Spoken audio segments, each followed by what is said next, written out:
मध्यकालीन भारत का समय था। राजसी वैभव, ऊंचे किलों की प्राचीरें, सोने चांदी से सजे दरबार और शौर्य की कथाएं उस युग की पहचान थीं। राजस्थान की मरुभूमि के मध्य स्थित एक भव्य राज्य की रानी थी झाली। वो अपार सौंदर्य की धनी थी, तेजस्वी बुद्धि की स्वामिनी थी और अपने राजसी गौरव पर अत्यंत गर्व करती थी।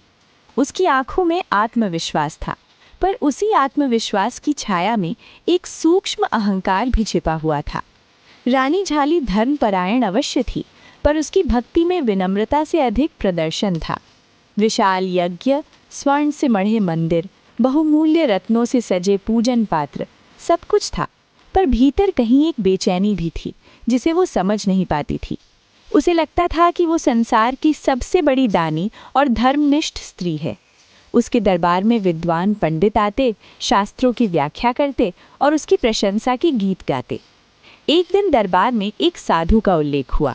किसी यात्री ने बताया कि काशी नगरी में एक महान संत रहते हैं, संत रविदास। वे साधारण चर्मकार परिवार में जन्मे हैं, पर उनकी वाणी में ऐसा तेज है कि बड़े बड़े पंडित भी मौन हो जाते हैं। उनकी भक्ति में ऐसा प्रभाव है कि लोग उन्हें साक्षात ईश्वर का अंश मानते हैं। रानी झाली ने ये सुना तो उसके मन में जिज्ञासा जगी, पर साथ ही एक हल्का उपहास भी। उसने कहा कि एक साधारण चर्मकार कैसे संत हो सकता है? क्या भक्ति वंश और कुल से ऊपर हो सकती है? दरबारियों ने भी उसकी बात का समर्थन किया, पर भीतर कहीं एक चुनौती की भावना जन्म ले चुकी थी। उसने निश्चय किया कि वो स्वयं काशी जाकर उस संत की परीक्षा लेगी। काशी नगरी में उस समय भक्ति की गंगा बह रही थी। गली कूचों में हरिनाम की ध्वनि सुनाई देती थी। वहीं एक साधारण सी झोपड़ी में संत रविदास रहते थे। उनका जीवन अत्यंत सरल था। वे जूते बनाने का कार्य करते और साथ ही भक्ति में लीन रहते। उनके मुख पर एक अद्भुत शांति थी, आंखों में करुणा और शब्दों में मधुरता। उनके पास न राजसी वैभव था, न आडंबर, केवल सच्ची भक्ति थी। जब रानी झाली अपने विशाल काफिले के साथ काशी पहुंची तो नगर में हलचल मच गई।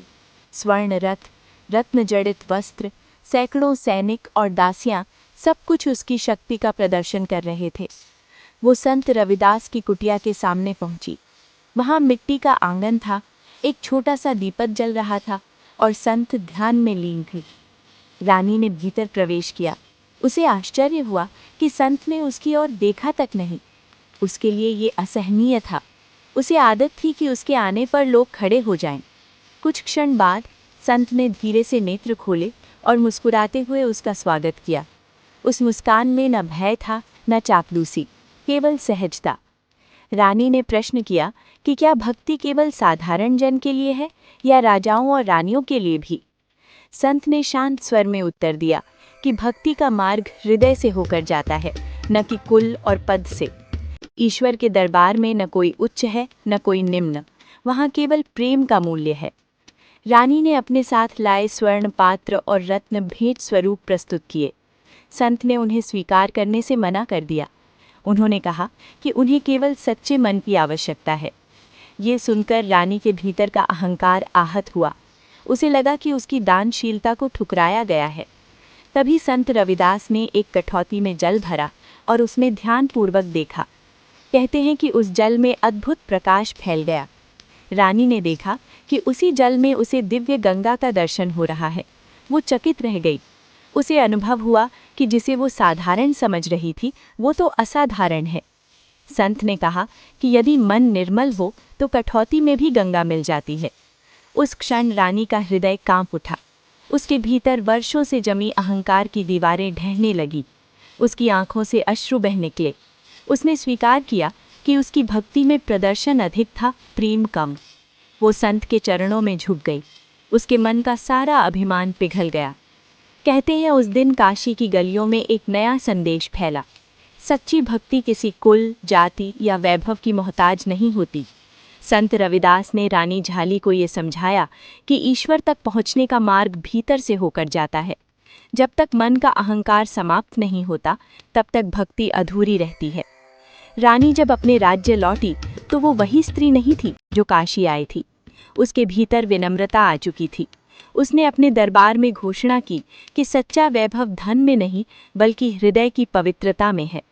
उसने संत रविदास को अपना गुरु स्वीकार किया और उनके उपदेशों का प्रचार करने लगी। इस कथा का सार यही है कि अहंकार चाहे कितना भी प्रबल क्यों न हो, सच्ची भक्ति के प्रकाश में उसका अंत निश्चित है। संत रविदास ने केवल एक रानी का नहीं बल्कि उस युग के समाज का मार्गदर्शन किया। उन्होंने ये सिद्ध कर दिया कि ईश्वर के निकट वही पहुंचता है जिसका मन निर्मल है। और यही वो संदेश है जो आज भी हृदय को कड़ा कर देता है। जब एक रानी का अभिमान एक संत की करुणा के सामने झुक गया और भक्ति की विजय हुई। हरि नाम ही सच्चा वैभव है। दोस्तों, संत रविदास जी की स्टोरी आपको अच्छी लगी तो ज्ञान गंगा सागर चैनल को लाइक और सब्सक्राइब करें। ऐसी स्टोरी मैं हर रोज़ YouTube पर अपलोड करता हूँ।